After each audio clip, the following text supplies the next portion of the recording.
Paano mag-add ng beneficiary dito sa STC Bank kung gusto mo magpadala ng pera papunta sa digital wallet sa Pinas, katulad ng GCash, Maya, umpisa na natin. Pagkalagin mo sa STC Bank, pupunta tayo sa transfers. Lalabas yung iba't ibang klase ng padala na pwedeng gawin dito sa loob ng STC Bank. Ang pipiliin natin is yung international transfer.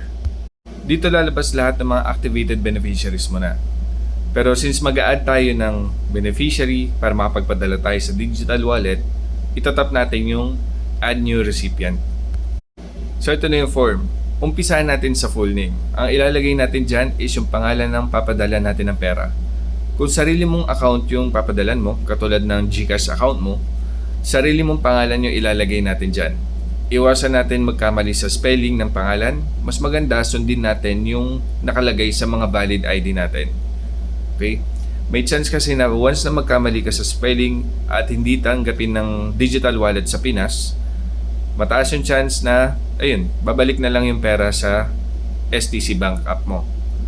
Kung kailan babalik, yun yung naglalaro sa 5 days hanggang 30 days. So, malaking aberya kung magkamali ka sa pag-type ng pangalan dyan. Relationship naman. Sa relationship, kung ano yung relasyon mo dun sa papadalan mo ng pera. Sa country, pipiliin natin Philippines or ang i-consider natin dyan is kung ano yung bansa nung digital wallet na papadalan mo. Okay? Regardless kung nasan man yung papadalan mo, kunwari nasa UAE siya, Saudi, Thailand, pero ang papadalan mo is yung GCash niya, hindi natin pipilian ang bansa na kung nasan siya. Ang pipiliin natin is yung bansa nung digital wallet, which is, kunyari yung GCash, Maya, lahat yan ay Philippine digital wallets. Okay. Dito sa delivery option, since ang goal natin is yung pag-transfer sa digital wallet, ang pipiliin natin dyan is yung transfer to a mobile wallet. Sa currency, automatic na siya, Philippine peso. Kung gusto mo malaman yung mga digital wallets na pwedeng padala ng STC Bank, so ito yung listahan, screenshot mo na lang. Okay, so tuloy na tayo dito. Mobile wallet name. Kung ano yung mga listahan kanina na pinakita ko, pumili lang tayo na isa doon. Ang pinili natin dito is yung GCash. Tapos sa receivers, mobile country code. Kung Saudi SIM card yung ginagamit niya doon sa GCash account niya, ang pipiliin natin dyan is yung Saudi Arabia plus 966. Tapos sa receiver's mobile number, itutuloy mo yung Saudi mobile number na yun.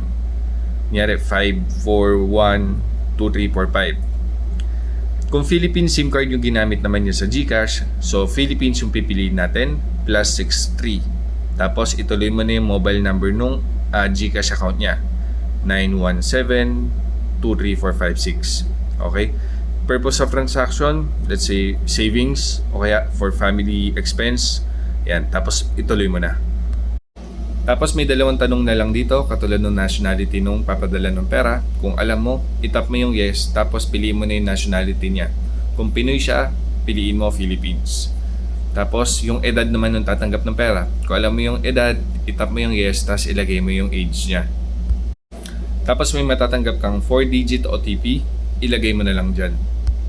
Tapos lilitaw to, bali may matatanggap kang tawag from STC Bank. So sagutin mo yun. Ganito yung tsura ng tawag pagkasagot mo. Mas maganda, itap mo na yung keypad, tapos itap mo yung phone, iset mo ng loudspeaker. Tapos pakinggan mo na lang yung sinasabi ng STC Bank prompt. Sasabihin niya kung anong number yung kailangan mong pindutin para mag-activate na yung beneficiary.